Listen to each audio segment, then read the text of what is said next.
자,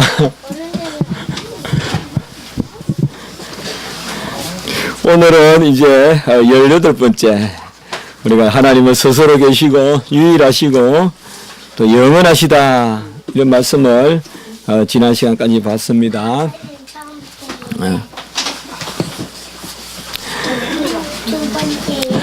우리가 다시 한번 이렇게 보면 웨스트민스터 신앙 고백서가 있고 대열이 문답, 소열이 문답이 있는데 이제 지금 제가 나름대로 세 개를 다 같이 보면서 이렇게 말을 만들고 또 성경 구절이 하도 뭐 어떤 때는 막 20군데, 30군데도 있거든요. 근데 꼭 우리가 필요한 것들 그래서 꼭 또 우리가 뭐 내가 성경 요절들 어떻게 좀 보면 좋겠다 이런 또 필요가 있잖아요. 그럴 때 이제 이렇게 하시면 되겠습니다.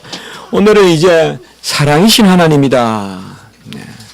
제가 사실 미국 유학하기 전에 논문 제목을 하나님의 사랑이 뭔가에 대해서 한번 써보려고 했어요. 그래서 저는 그냥 신학교 가기 전부터 사랑은 삼위일체 하나님 자체다 혹은 삼위일체 이전이라고 생각했어요. 그만큼 저는 사랑이 중요하다 생각했는데 미국에 가서 이제 가자마자 도서관에 가서 대부분 사랑이라는 단어부터 쳐서 책들을 찾아보니까 전부 다 하나도 빠짐없이 가장 대표적인 게 이제 아가페와 에로스 그 나이그렌이라는 그 북구 신학자가 쓴 책도 있고 한데요. 그다음에 뭐 C.S. 루이스의 4가지 사랑입니까? 뭐 그 정도 책들이 유명해요. 사랑에 관해서. 예. 그런데 이제 거기 가니까 사랑을 다루는 게 있는데 주로 하나님 자신이 사랑이다라고 해서 저는 사랑을 되게 본질적으로만 봤는데 대체로 책들이 보기에 사랑은 하나님의 하나의 속성이다. 이제 그렇게 이야기했더라고요. 제가 조금 불만이 있었어요.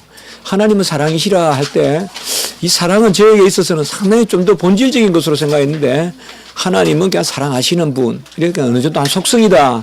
이렇게만 이제 여겨서 그렇게 했는데요. 나중에 이제 제가 좀 더 이렇게 공부하고 이렇게 느낀 것은 역시 하나님은 사랑으로조차도 정의는 내릴 수가 없는 분이고 하나님은 그냥 스스로 계신 분이고 사랑은 영원하시고 또 절대적이고 무한하시고 또 그 가운데서 하나님의 어떤 성향적 속성이라 그럴까요? 그런 것들을 우리가 이야기한다. 그렇게 이제 보시면 되겠습니다. 하나님은 스스로 계시는데 사랑 맞습니다.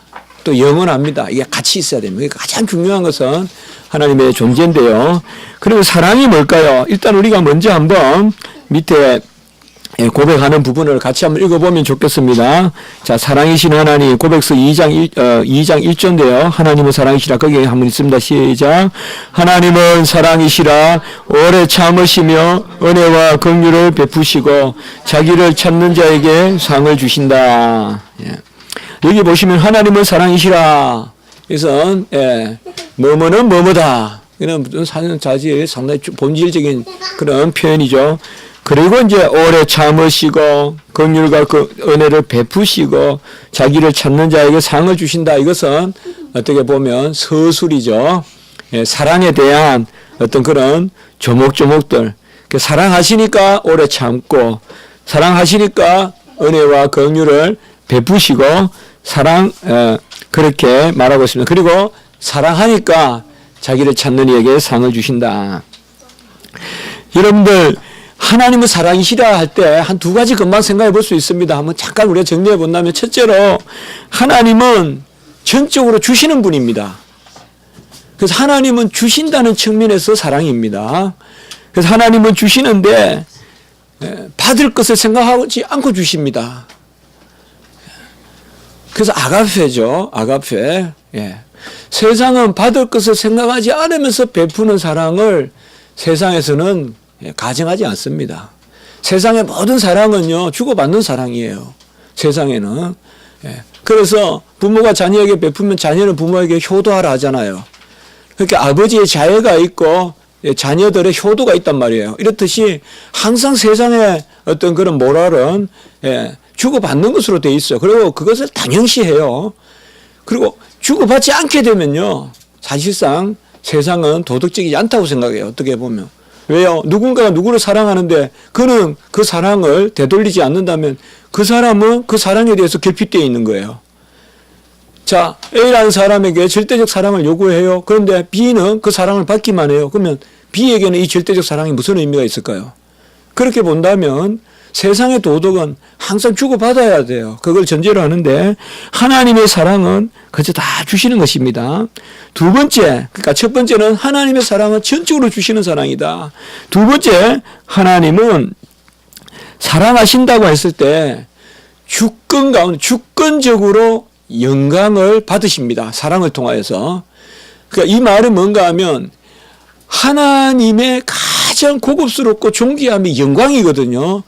그래서 우리는 하나님의 사랑을 받는 존재는 영하의 존재가 돼요. 영하의 존재가. 그러니까 하나님의 사랑을 받는 존재는 하나님의 영광에 동참하게 됩니다. 그래서 하나님의 사랑은 자신의 편으로 끌어당기는 사랑입니다. 자, 그래서 두 가지예요. 첫 번째는 뭐예요? 받지 않으시고 주시는 사랑. 두 번째는 자신 쪽으로 끌어당기는 사랑. 너 받기만 해 하고 그냥 이렇게 단절시키는 것이 아니라 하나님은 완전히 주시면서도 자기 편으로 끌어다니시는. 그래서 주권을 가지시지만, 오늘 설교도 했지만 주권을 가지시지만은 하나님은 자신을 주시는 것입니다. 이제 이게 아가페입니다. 아가페. 그래서 아가페의 사랑이라는 것은 자기 자신을 주시기까지, 이 땅에서 이제 우리 주님을 통하여 그것을 보여주셨지만 자기 자신을 주시는 데까지 주시면서 함께 자녀 삼으시고 끌어당기시는 거예요. 완전히 주시면서 끌어당기시는 거. 이게 바로 하나님의 사랑인데요. 우리가 하나님의 사랑은 크게 두 가지 표현되어 있습니다.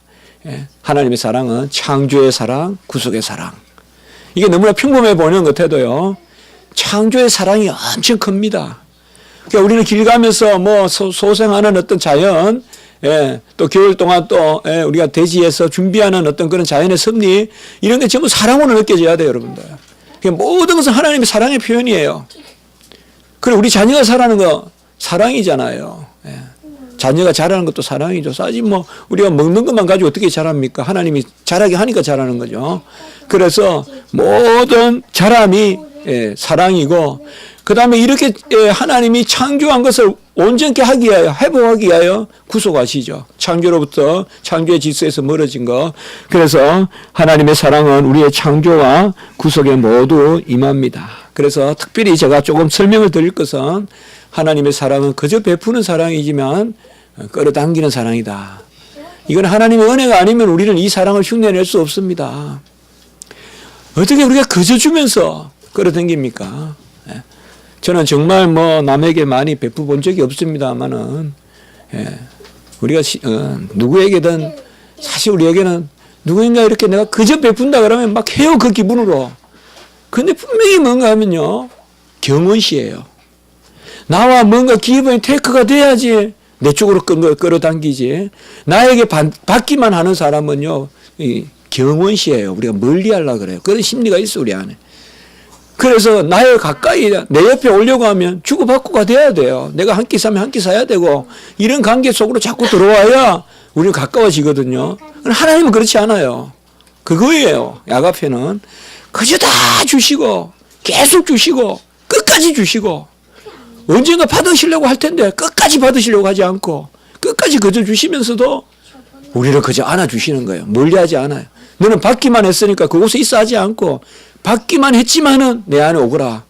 이렇게 끌어두시는 사랑, 이 사랑이 바로 하나님의 사랑입니다. 그렇기 때문에 우리가 하나님의 속성을 이야기할 때 사랑이신 하나님이라면 전체로 하나님이 외계와 관계를 맺으시는 그 어떠함, 이게 사랑입니다.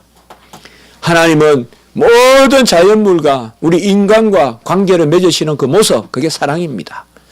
그렇게 우리가 새기면 되겠습니다.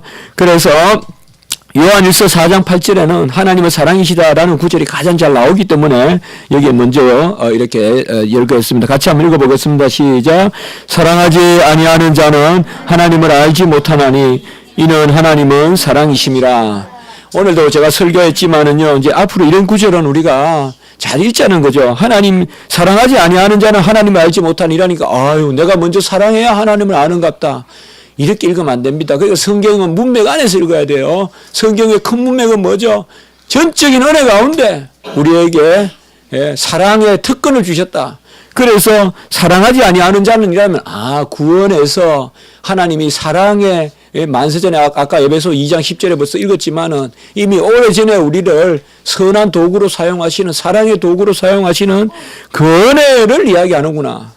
이거 정말 우리가 잘 이제 설교 듣고 하면서 새겨야 돼요. 그래야 성경이 다 와닿아요. 이제 저는 조금 버릇이 돼서 그런지 이런 말씀이 더 은혜로워요. 저는 뭔가 요구하는 것 같으면 그냥 저는 은혜로 느껴져요. 이게 명령이 아니라. 그래서 사랑하지 아니하는 자는 하나님을 알지 못하나니 사랑하지가 사랑이 조건이고 하나님이 아는 게 이렇네. 그래 우리가 먼저 사랑해야 하나님을 알게 되네. 아니다 이 말이죠. 아까 우리 제가 그 설교했어요. 그래서 사랑이나 진리나 아까 말씀드린 생명이나 함께 은혜로 역사한다. 사도 요한이 그렇게 말씀했잖아요. 그래서 하나님은 사랑이십니다. 여기도 보세요. 사랑하지 아니하는 자는 그러니까 꼭 우리가 뭔가 사랑해야 된다는 그런 요구 같지만은 마지막은 뭡니까? 하나님은 사랑이심이라 라고 해서 그게 요구가 아니라 하나님이 먼저 우리를 사랑했다는 것을 드러내시잖아요. 이렇듯이 성경 구절은 항상 우리를 이렇게 참 이렇게 감싸줍니다. 힘들게 하지 않습니다. 자, 요 출애굽기 34장 6절 이 부분은 특별히 긍휼을 베푸신 하나님이신데 같이 한번 읽습니다. 시작. 여호와께서 그의 앞으로 지나시며 선포하시되 여호와라 자비롭고 은혜롭고 노하기를 더디하고 인자와 진실이 많은 하나님이라. 같이 합시다. 인자. 같이 합시다. 헤세드. 이렇게 구약에는 헤세드라고 합니다. 구약의 인자가 신약에 가면 사랑입니다. 구약에서 사랑을 뜻하는 단어가 대체로 인자, 자비, 그 다음에 긍휼 이런 거 다 신약에 오면 이게 아가페예요. 아가페. 구약에는 사랑 이렇게는 직접적으로 잘 안 씁니다. 용어를. 그래서 여기에 인자란 단어, 여기 헤세드, 여기에 바로 신약에는 아가페다. 자, 히브리서 11장 6절은 오늘 마지막 부분, 그를 찾는 자에게 상을 주신다. 이렇게 말씀하고 있는데요. 여기서 찾는 자는 뭐예요? take, give and take 하는 그런 기부하는 게 아닙니다. 구하는 자에게 주신다는 겁니다. 이게 사랑입니다. 하나님과 우리 관계는 give and take 관계가 아니라 우리는 그에게 구하는 자요. 우리는 그에게 바라는 자요. 우리는 그에게 참으로 기도하는 자다 이 말이에요. 그래서 여기에 구절을 넣었습니다. 하나님의 사랑의 중요한 아주 표현이 뭡니까? 무엇이든 구하면 내가 주시겠다는 그런 데 있습니다. 히브리서 11장 6절 잘 아는 말씀이지만 한번 읽겠습니다. 시작. 믿음이 없이는 하나님을 기쁘시게 하지 못하나니 하나님께 나아가는 자는 반드시 그가 계신 것과 또한 그가 자기를 찾는 자들에게 상 주시는 이심을 믿어야 할지니라. 자, 이렇게 우리가 신앙 고백을 배울 때요, 딱 이런 개념을 가지면 자꾸 새겨보세요. 주중에 생활하면서. 그러면 이제 금방금방 성경 말씀을 보는 그런 재미가 또 생깁니다. 자, 이제 모두